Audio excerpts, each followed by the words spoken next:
No Other Life presents Upstaged.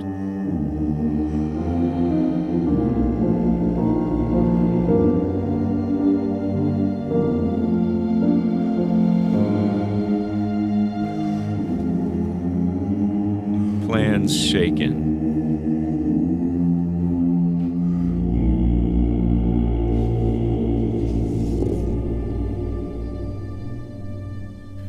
The whole EP, No Other Life, was brought about by some really difficult and unexpected things that I was going through. And the only way that I could process it was through music and thought. It was simply that evident to me.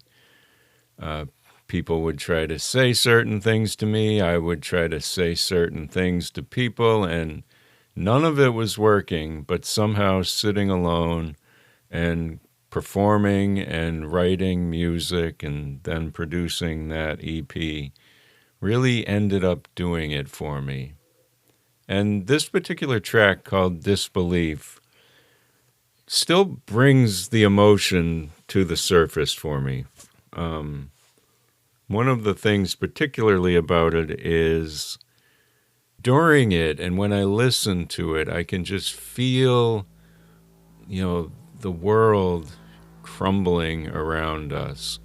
The image that I have throughout the piece, from the moment I started laying down the individual tracks, is, kind of a lone polar bear on an iceberg, and then you see in the distance these massive glaciers like skyscrapers that are just crashing down into the water. And it's not particularly a statement about climate change or anything of that nature. It's just that's the image that comes to me with some of the background effects that I chose to use there.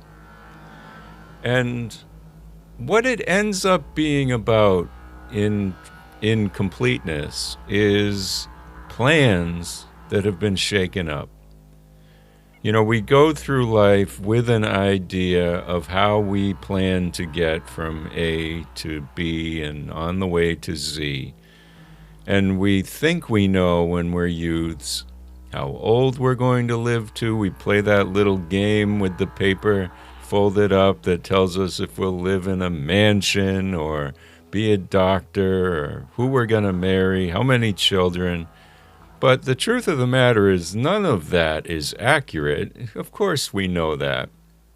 And as we get older, we know it all the more.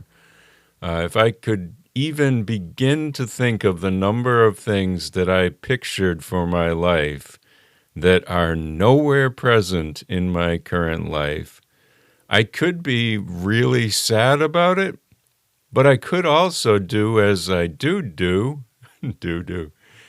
and think about what that life has yielded. There are things in it that are not what I had pictured because they're far more amazing than what I did picture. And what it comes down to, obviously, is that we really don't know anything about the future. That's totally obvious.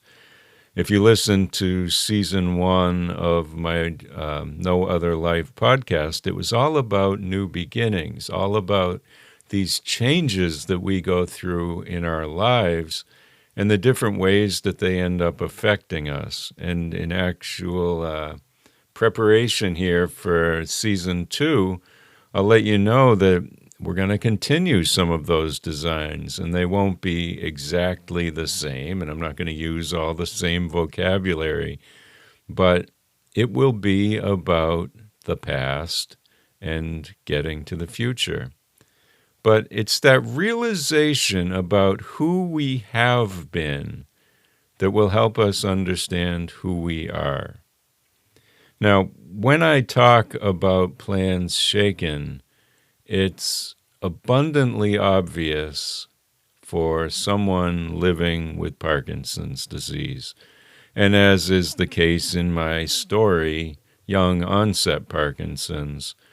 And there's no set definition of what young onset means. There's no age and height and weight restriction to ride this ride. You just get it when you get it. Some people say that it's before the age of 50, but others seem to say before 60. Who knows? What it generally does mean, though, is that you are in a position in your life where you would normally be doing something that now is going to be much harder. And that could be raising a family, perhaps doing elder care, driving a lot, going to the workplace, the office, school, volunteering. And I don't mean that anyone who gets this diagnosis in their 70s is not doing all of these things or some of them. But there generally seems to be a confluence of all of these things at the time that someone is diagnosed with the young onset or early onset version of Parkinson's disease. And the symptoms tend to be a little different. The trajectory tends to be a little different. But I think one thing that is always on the minds of people who would get this diagnosis is, what's going on here? I had a plan, and now I don't, or I do, but it's different. And for me, that was abundantly rich. I needed to come to a decision rather quickly because I didn't want to live with this for so long and not have had a plan in place. I tend to be someone who likes to live by plans. I love to follow rules and regimens and all those things. So it really ended up being very helpful for me to think of it the way that I ended up thinking about it. And part of that is this realization that, yes, I did plan to make a difference. Yes, I did hope to change the world, with quotes around it. But I still can do that. It's just going to be with different resources, different skills, abilities, speed, and maybe to a different audience. And there's nothing wrong with that, because every situation that one might not want to be in has a community of people who are going through something similar, many of whom are scared, many of whom don't know what they can do. And in this particular case, as with many others, people are in all different stages at the same time. And what we might call stage 1 or 2 or 3 has infinite strata within it. So any one of us is on our own journey. And let's compound that with the fact that the symptom list is a mile long, and it's really a pick and choose sort of thing. You know, you might get the loss of smell, and I can taste and smell for the rest of my life. You might be inclined to fall down, and I am able to run a marathon. But I may never play the piano again. For whatever reason, my arm just doesn't work, or both of my hands no longer do what they're supposed to do. Meanwhile, you're a chef still running a kitchen and doing it extremely well. We never know what is around the corner. And so when I talk about plans shaken, when I talk about a polar bear out in the wilderness of ice, just fearful for what is going on around her, well, that's real. You know, there was a plan there. The world had a plan in many instances, which sometimes isn't going to be what ends up happening. And I don't particularly have advice except to think about it yourself. I'm not here to give you answers. I don't have answers. And if I have come to them for myself, There is no reason that in this one-to-many situation, it would happen to be the right answer for you. What I will suggest, though, friends, is that you listen, that you think about what it is that's going on in your mind. And when I say listen, I mean listen internally, listen to your thoughts. In Shakespeare, it is said, a man who thinks too much is dangerous. I think too much, and I don't consider myself very dangerous.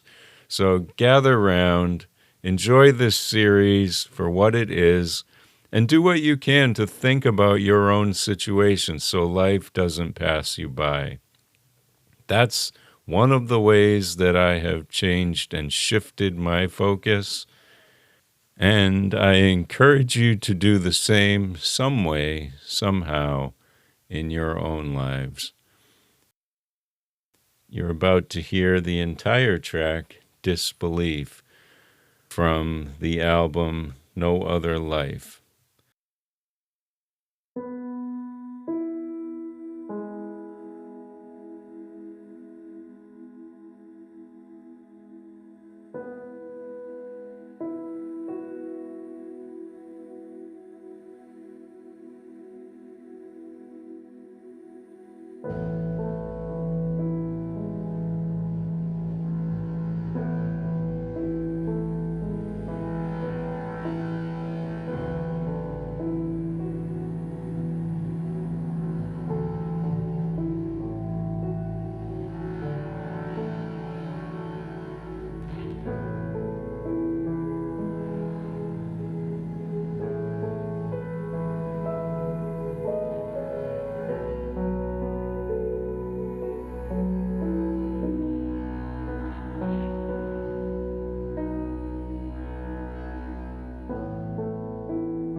If you enjoy hearing this track, I encourage you to save this podcast, mark 12 minutes or so in, and just keep playing it over and over again.